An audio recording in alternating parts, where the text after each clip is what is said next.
Hi, good evening. Welcome along to the Transfer Show. The clubs have 6 days to get their deals over the line in this early summer window. 6 days, that's all. Well, plenty of players are returning to their parent clubs now the season's over. That includes Raheem Sterling. We'll have a look at his options. Pep Guardiola is about to add to his squad. We'll hear about his next signing at Manchester City. And in our hour-long show at 7, we'll look at who he might move on, as he insists he only wants to work with a small squad. After lifting the Europa League trophy with Tottenham, is HeungMin Son on the move? We'll look at where things stand with him. And Sunderland are back in the Premier League after 8 years away. Stand by for news of who they're planning to bring in as Jude Bellingham heads a list of key players going the other way.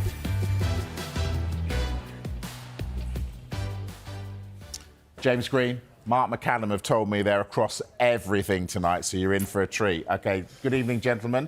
James, let's start with Raheem Sterling. The forgotten man at Arsenal. What happens to him now? Well, at the moment, he goes straight back to Chelsea after his loan spell. I just want to take us back to the summer.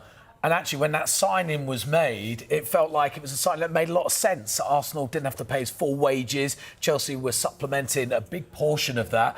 Player with a lot of experience. He had a great time at Manchester City. I think between 2017 and 2020, he scored 18, 17, 20 goals. This is a proven goal scorer, over 80 caps for England. It felt like that deal made sense. Bit of backup for Bukayo Saka, but it hadn't worked out. 28 appearances in all competitions, just one goal, and that came in the Carabao Cup, third round against Bolton, 6 Premier League starts.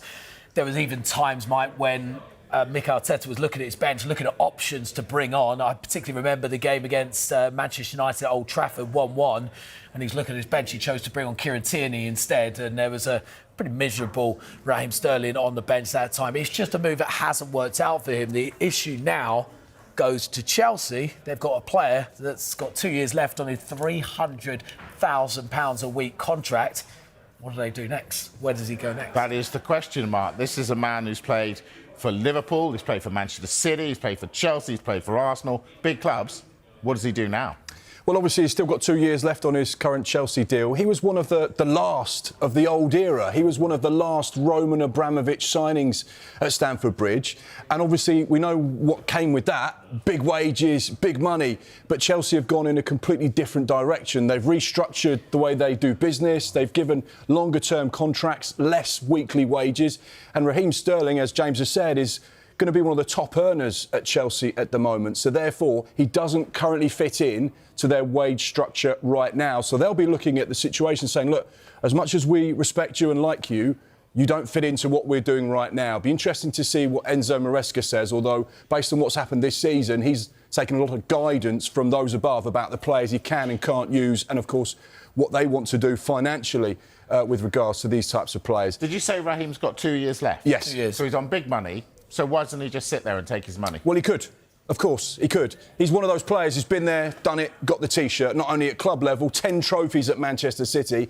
Also, he's been on the biggest stage for England as well. He's played for the biggest clubs. What left is there for him to achieve in this country? Maybe he might say, well, actually, I might look abroad. I might want to see what other opportunities there are in Europe. I might want to maybe go to the Saudi Pro League, of course. And Chelsea will probably sit down with him and say, look, actually, we respect that and understand that. But for us, we don't see a future here.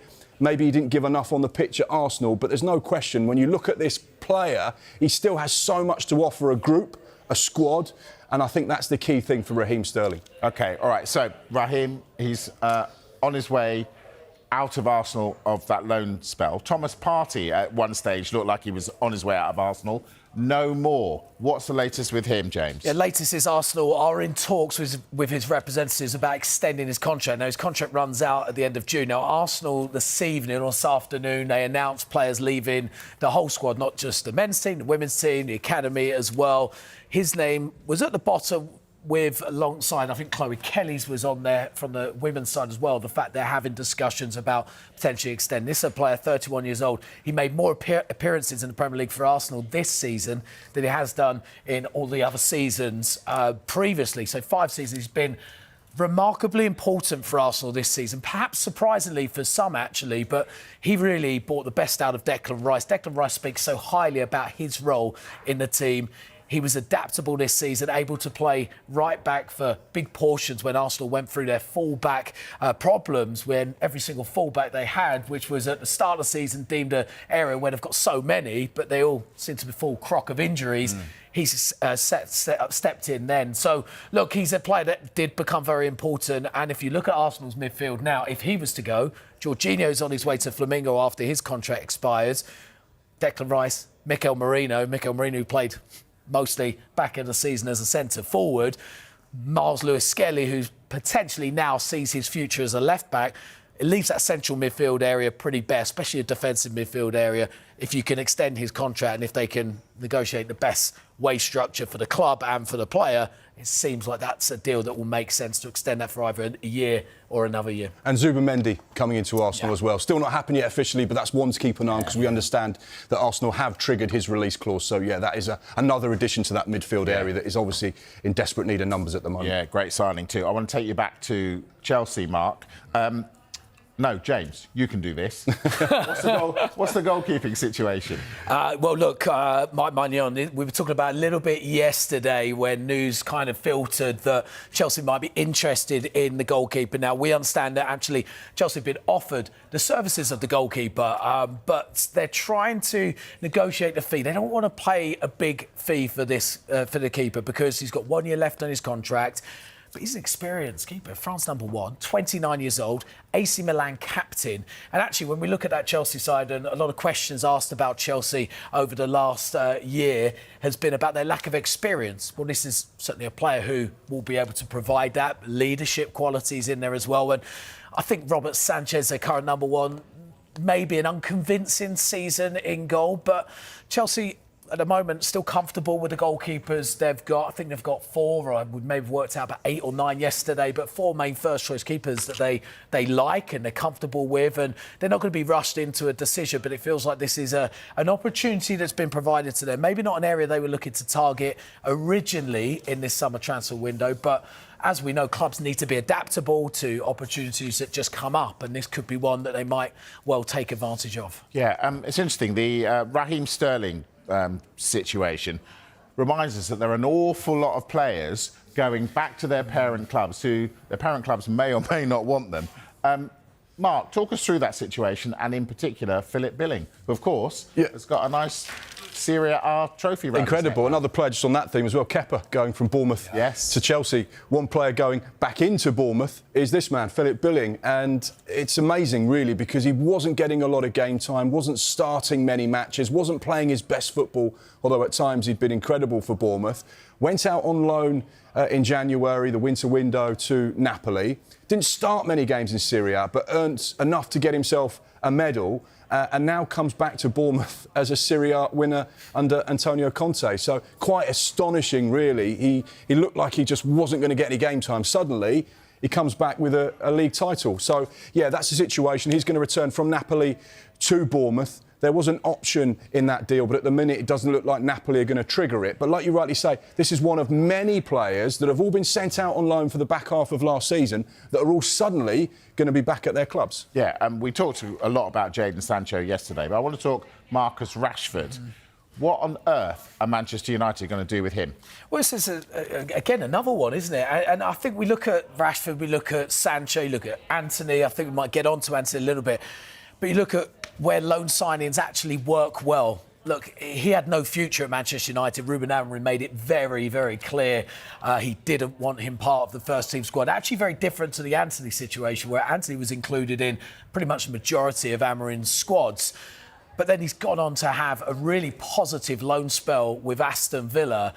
In particular, that second leg at Villa Park against PSG, I thought he was utterly phenomenal. That was the best of Marcus Rashford. And he shows that he's got something still to give. But he's back at Manchester United. He's got a contract, I believe it's till 2028. 200k a week he's on. Manchester United are looking to offload. So the options are really, is someone going to come in and pay £40 million, which seems to be the fee that's earmarked for Marcus Rashford, or is someone going to come in and want to loan the player and pay his 200k a week wages? That's the options he's got. But it's where... Talk me through the mechanics of this then. How does it work? If you're someone who's interested in Rashford, do you just sit tight and wait until Manchester United are desperate to get rid so you get the best deal? Is that how it works? Absolutely. If you walk into Manchester United and say, we want to take Marcus Rashford, they're going to say, you've got to pay all of his wages and you've got to give us £40 million. Full stop. And that's if you want him now. If you want him now. In 4 weeks' time, that might change. In 6 weeks' time, that might change.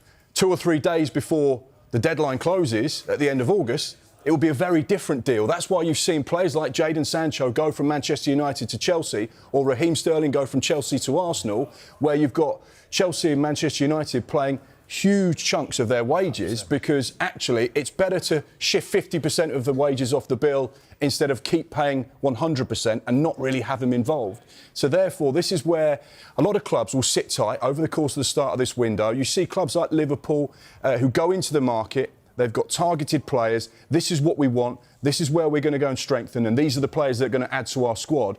And for those other players that may be a little bit further down the list, they'll just go, well, let's just wait and see. There's not going to be huge numbers of clubs coming in for Marcus Rashford right now because, as James has said, £40 million, £300,000 a week, that's a tough deal to do for most clubs. So therefore, there's only a very small group of clubs that can entertain that kind of finance. So they'll just say, well, let's just wait and see.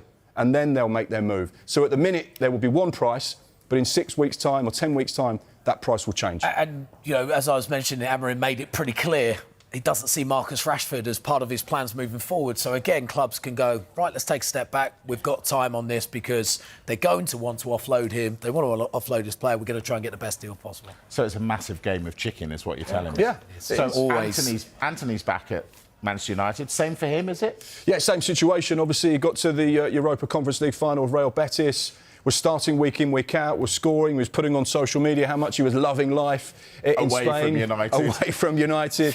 And therefore, you know, he was making all of those right noises. But this is a player that Manchester United invested around £80 million in, and they're paying him handsomely as well. They are going to want to recoup as much of that as they possibly can.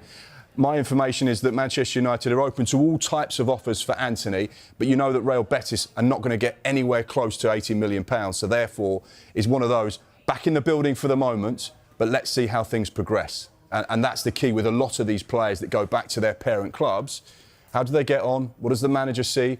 Do they start pre-season with the right type of attitude? Do they show something in those early pre-season training sessions and games where they say, OK, this is a clean slate? And that's where it could get quite interesting for some of these players. Yeah, be good. All right, let's take a break. Racing through this. Now, Mark yesterday was telling us Bournemouth fans will be pretty chilled with the fact that they're losing all these top defenders. Are they? Milos Kerkez is the next one that could be out on the door. Mark's going to have to explain himself next. See you in a moment.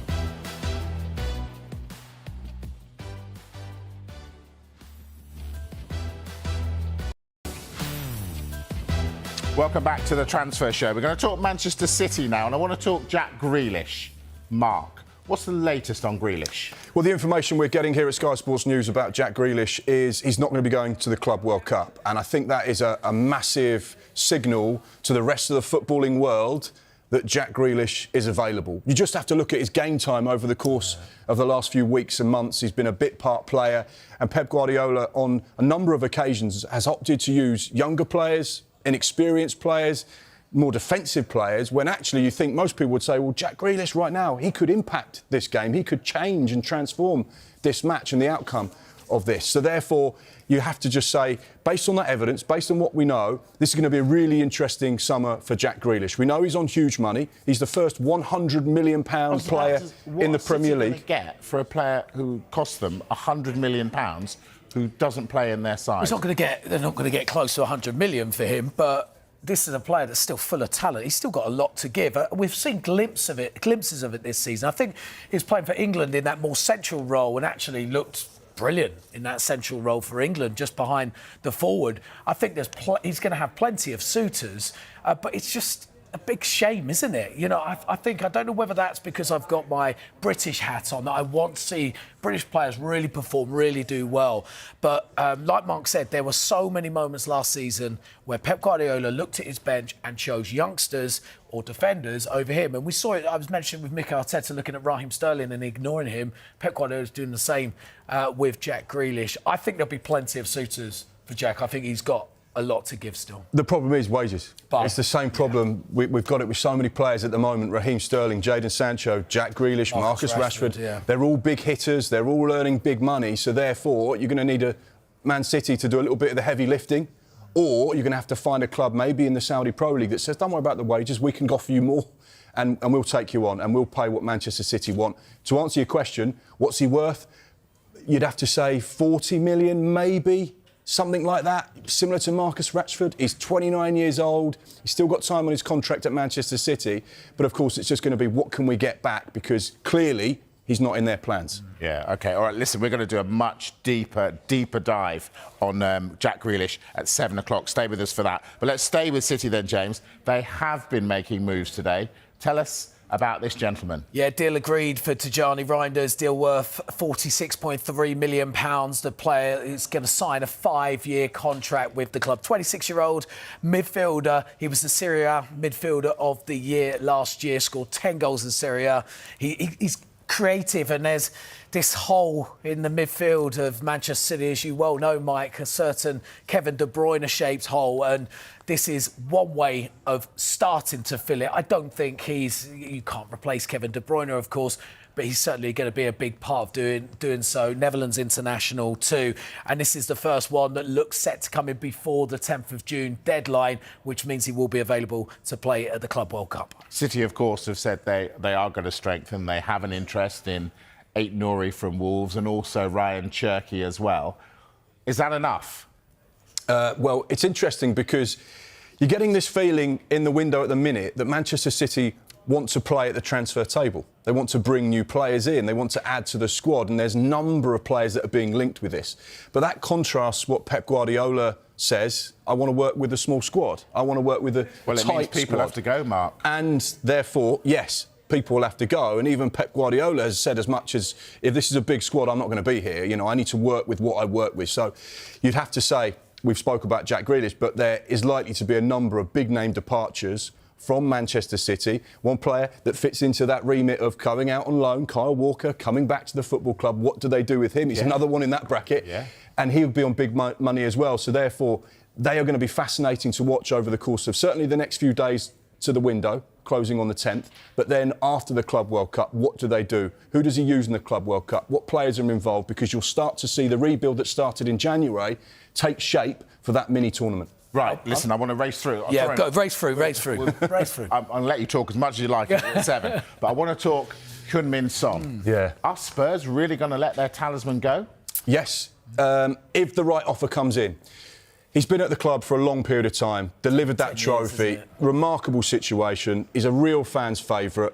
He is someone that absolutely symbolises everything that football club is about. One of my favourite images of the season was him and his dad hugging after they won the Europa League. He's an outstanding player. He's a team player. He's given everything to that football club for a number of years. Now, the situation as we understand it, and this was a story that broke on Sky Sports News earlier today, Spurs would listen to significant offers for Son. However, he turned down the Saudi Pro League last summer. He wanted to stay. Turned out to be the right decision. He rejected them. The thing is, he's 33 years old. He's got 1 year left on his current deal. So it's an interesting one to keep an eye on. But the club say, look, if you decide you're ready for a new challenge, we're not going to stand in your way, providing the money is right. So they have basically put the ball in his court and said, it's up to you. We've got that much respect between us that if you feel it's time, it's time. Tell us why it won't happen now, though. Well, it's not going to happen now because they've got a tour of Asia to go to. He, off the pitch, is so important to that football club, and the deal's not going to happen before that tour takes place. When they come back, maybe it happens. Just on Sonny, look, it's 7 goals last year, real drop-off in his performances. Age does catch up with us, and maybe that's the case. His electric pace has been so key to his success, and maybe he's just dropped off that level. And at the Premier League, we know that you drop off a little bit, as Kyle Walker discovered, who was probably the fastest defender we've probably seen in the Premier League. It can really make a difference. So, look, I'm surprised by it, but then when you look at it, his age, 33 in July, maybe it's the time. And by the way, just to throw a curveball in there, left-hand side player potentially departing. There's a left-hand side player we were talking about just a second ago in Jack Grealish. Maybe that's a nice fit. Oof, there you go. Quick word about Kirkes at Bournemouth. You telling me that they're cool losing all their top players? They can't be cool losing this one as well. No, of course, Bournemouth hierarchy don't want to lose any of their stars, but they understand it's part of the project. Now, this is a name that people have been talking about, Liverpool fans have been talking about for what feels like weeks and months now, about a potential move to Anfield. Situation is very much as it was yesterday. No formal club-to-club contract, but we know that there is a growing confidence within the towers at Liverpool that they can get their ban. Normally, when we hear those types of noises, it means there's been some kind of dialogue between Kirkes' representatives and Liverpool to suggest, look, yeah, we can find some common ground with the deal, with the wages, with the package. Now it's about going to Bournemouth and saying, right, what do you want for one of your star players, a man that started 38 Premier League games out of 38 last year, key player for Bournemouth, joined in 2023, cost a significant sum as well, so they're not going to want to sell him on the cheap. And having already sold Howson, Bournemouth don't need to sell any players, so the ball very much in their court. All right. I'll tell you what we're going to do when we come back at 7. We're going to talk about the teams that have come up into the Premier League. For the last 2 seasons, the teams that have come up have gone down. How do the 3 new boys get there and stay there? We're going to talk Sunderland, who we understand 4 or 5 new players are interested in them. And we're going to talk the other 2 as well and see how much money they've got to spend. That will all be in the transfer show with James and Mark, 7 o'clock, right here on Sky Sports News. They're going for a half-time break. I'm continuing to work.